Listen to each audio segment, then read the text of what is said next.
अस्ति ward number 3 11 गते आइतबार आएको वार्ड नम्बर 3 में बत्ती को कम्प्लेन लिएर आज 16 गते भयो शुक्रबार।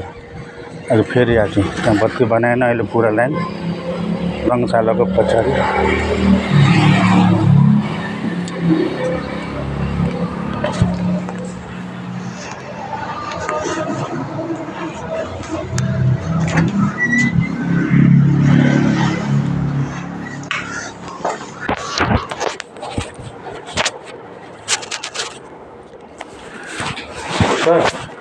अस्ति म 11 गते 3 नम्बरको त्यो बिजुलीको कम्प्लेन गर्नु आएको थियो हैन। त्यहाँ एउटै पोलमा थियो।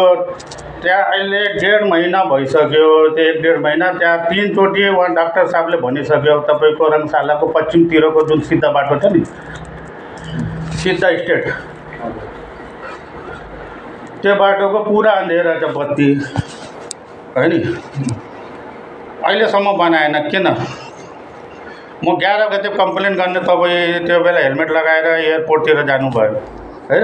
तपाईँले उहाँलाई भन्नु भने उहाँले फोन गर्नुभयो त बत्ती बनेन किन? यो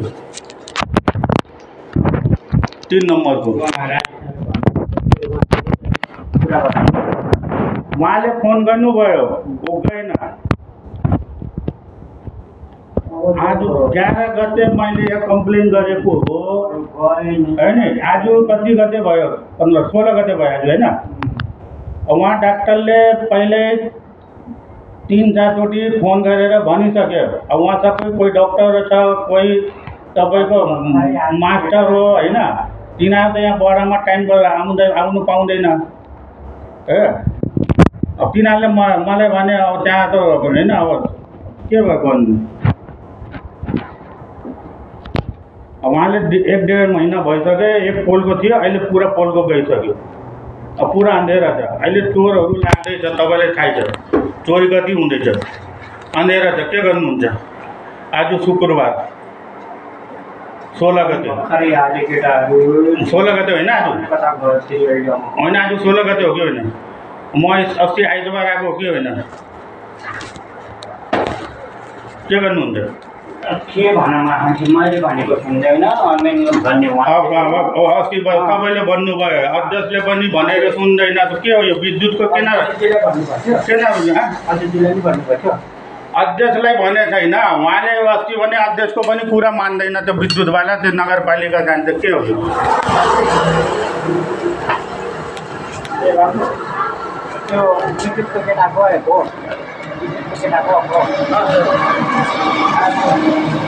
होइन, काम गर्दैन भने त के नाम नगरमा यहाँ बडामा राख्ने निकाल्ने भइहाल्यो।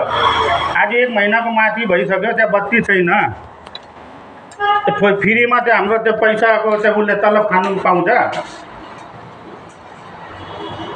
तिमीले काम गरेन भने त के तिमीले तलब पाउँछ? काम गर्नु पर्यो नि, तब त तलब पाउँछ नि। तिमी काम नगरेर बाहिर घुमेर नगरपालिकामा बसेर तिमीले पाउँछ?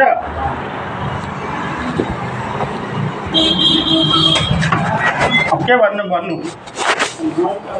हामीले भनेको बत्ती बनाउन के बत्तीमा पछाडि अस्ति म कम्प्लेन गरेर गएको होइन।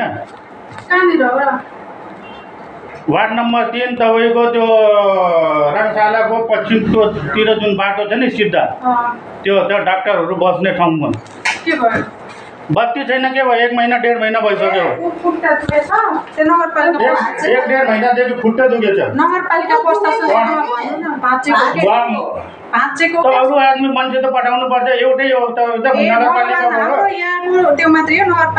नगरपालिकाबाट त पठाउनु मिल्छ नि। त्यो तपाईँहरूलाई अध्यक्षले भन्यो भने तपाईँले त कम्प्लेन गर्नु पर्यो नि। तपाईँहरूले त यहाँ बसाल्ने तलब त्यतिले पाउँदैन नि त।